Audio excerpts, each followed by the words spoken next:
tu es dans une période d'incertitude parce que tu sens que tu es arrivé à un moment donné de ta vie où un choix quand même assez important est en train de se profiler de façon plus précise.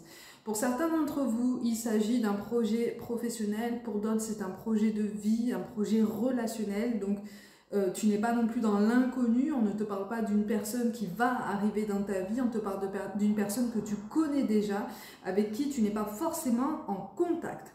Quoi qu'il en soit, quel que soit le domaine concerné en fait pour ton cas, c'est quelque chose qui te trotte dans la tête depuis un moment et que tu as volontairement, entre guillemets, laissé de côté ou laissé traîner pour voir les choses venir, pour voir un petit peu comment s'accorder les synchronicités ou ce que tu as longtemps appelé des coïncidences, parce que tu t'es forcé à faire preuve de beaucoup de rationalisme dans cette situation. Donc en fait, tu avais mis beaucoup de projets en pause, que ce soit au niveau professionnel comme au niveau personnel. Tu vois quel domaine te parle le plus.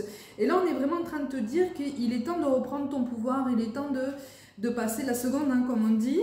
Il y a quelque chose qui va pouvoir se créer de toute façon vers ce choix qui t'appelle depuis un moment. Donc en fait, là, c'est comme si on te disait, ok, là, on t'envoie une énième confirmation que ce projet qui est dans ta tête ou cette envie de cœur qui est là en toi, pour moi, depuis 3 ans. Visiblement, ça fait au moins 3 ans, en fait, qu'il y a quelque chose ou quelqu'un, en fait, qui te trotte dans la tête. Un projet ou une personne vers lequel, de toute façon, tu t'es interdit d'aller ou d'avancer avec plus d'enthousiasme ou de visibilité.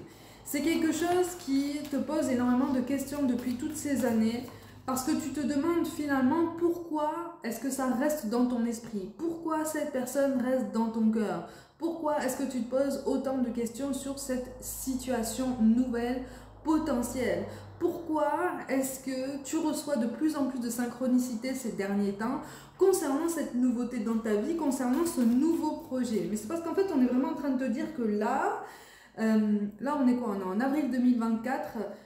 Il est temps d'amorcer ce changement, il est temps aussi de l'accepter. Parce que visiblement, tu as eu peur. Alors les énergies sont interchangeables, hein, comme d'habitude, donc ça peut parler de quelqu'un que tu connais, qui a peur de se lancer dans un nouveau projet professionnel ou avec quelqu'un. Dans les deux cas, hein, de toute façon, on est sur une grande indécision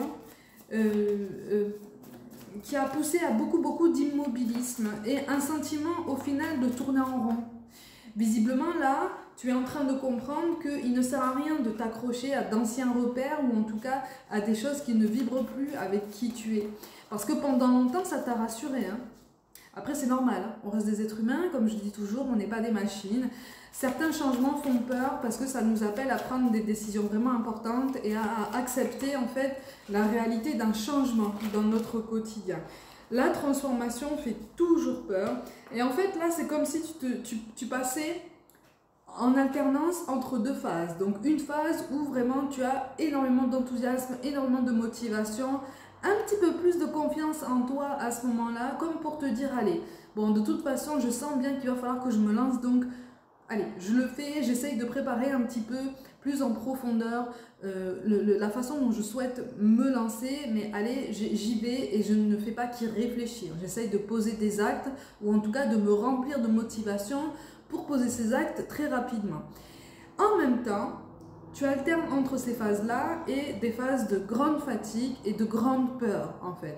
Et visiblement, il y a des énergies autour de toi qui alimentent ces peurs, qui alimentent en fait cette incertitude.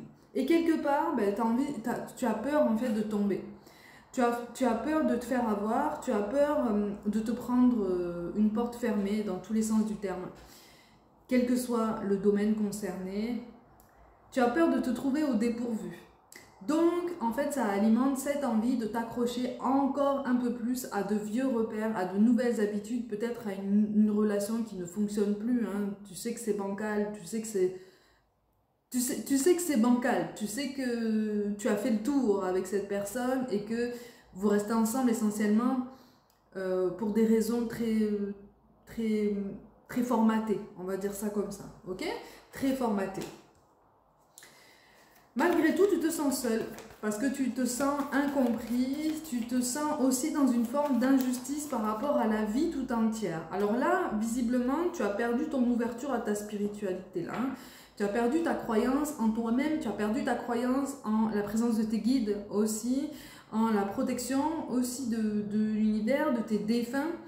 Tu sais que tous nos défunts sont autour de nous, hein, de toute façon, ils vont, ils viennent, et nos guides sont toujours là, ils sont toujours à nos côtés, et ils ne demandent que ça, en fait, hein, qu'on communique avec eux, et qu'on leur demande de l'aide. Mais pour leur demander de l'aide, et pour qu'ils aient vraiment cette sensation d'avoir le feu vert, ça te demande d'avoir une foi en toi-même, et une foi en ce lien indéfectible avec eux, qui est parfois fragile hein, quand on traverse des moments de fatigue, quand on traverse de grands moments de doute. Mais c'est justement là, au contraire, qu'on t'encourage vraiment à croire encore plus en toi-même. Alors, c'est pas facile, hein. C'est pas facile, mais il y a la lettre E, la lettre V qui apparaît pour un prénom féminin. On t'encourage à prendre du recul par rapport à cette personne, parce que ses intentions ne sont pas vraiment claires en fait. Hein. Ses intentions sont plutôt orientées dans cette volonté de maintenir un petit peu toutes les personnes qui l'entourent dans le brouillard, dans le même brouillard dans lequel elle se trouve en fait. Ok? Donc attention hein, par rapport à tout ça. Attention. C'est quelque chose dont tu peux être parfaitement conscient, mais ça t'amène à prendre énormément de recul par rapport aux personnes qui t'entourent. Mais visiblement, cette prise de conscience des énergies qui sont potentiellement vampiriques autour de toi, elle n'est pas nouvelle. Elle n'est pas nouvelle. Là, tu es sur entre guillemets, une simple mise à jour, un rappel de l'univers, de tes guides et de tes propres énergies qui visiblement vibrent de moins en moins avec les personnes qui gravitent autour de toi. Mais pendant longtemps, tu as fermé les yeux sur tout ça. Tu n'as pas voulu voir cette vérité, tu n'as pas voulu l'accepter. Parce que, encore une fois, tout fonctionne par cycle. Donc, tu n'as pas voulu, dans un certain sens, voir que des personnes dans ta sphère personnelle ou professionnelle ne vibraient absolument plus, ou en tout cas de moins en moins avec toi, parce que tu es en train de te trouver, toi. En tout cas, visiblement, ces derniers temps, ces 3 dernières années, encore une fois, tu as été poussé et tu vas être encore plus poussé, et c'est ça qui est beau, à explorer ton potentiel et à creuser en toi-même, à trouver qui tu es. On est vraiment sur une recherche d'identité, on va dire spirituelle, tu vois. On est vraiment en train de t'encourager à croire davantage en toi-même pour trouver un autre chemin, pour trouver ce chemin qui t'appelle depuis un moment, que tu entrevois déjà depuis 3 ans, mais auquel tu n'as pas voulu croire dès le début. Demande-toi en fait réellement pourquoi est-ce que tu n'as pas voulu y croire, pourquoi est-ce que tu n'as pas voulu tenter l'expérience et quelles peurs t'ont tenu en fait dans le recul et dans la retenue, justement dans le retrait, on va dire ça comme ça. Ça, c'est quelque chose qui appelle à une légitimité d'aimer, d'être aimé et de ressentir une estime de soi-même suffisante pour pouvoir se porter loin et haut dans le monde. Est-ce que tu comprends ce que je veux dire? On est vraiment en train de t'encourager à t'aimer entièrement toi-même et à exprimer ta légitimité dans le plus grand des calmes en fait, tu vois, avec la plus grande des douceurs, mais d'abord envers toi-même. Donc en arrêtant de porter les autres pour responsables de ce que toi tu traverses. On a tous notre part de responsabilité dans nos rapports humains.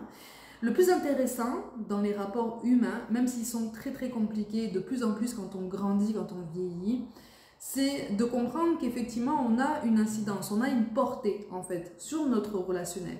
Parfois c'est une portée qui ne donne pas les résultats qu'on voudrait, mais qui de toute façon nous apprend quelque chose. Tu vois, ça nous apprend quelque chose sur nous, ça nous apprend quelque chose aussi des autres et des personnes qui ont gravité autour de nous pendant un moment. Donc là, c'est une fin de cycle. Là, on t'amène à faire le tri.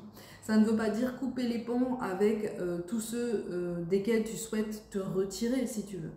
Mais là, on est vraiment en train de te dire, attention, essaye de gagner en clairvoyance, essaye de gagner en confiance en toi-même, mais réellement, pour prendre tous ces choix en conscience, parce qu'il est temps. Le moment est venu de changer de vie, vraiment.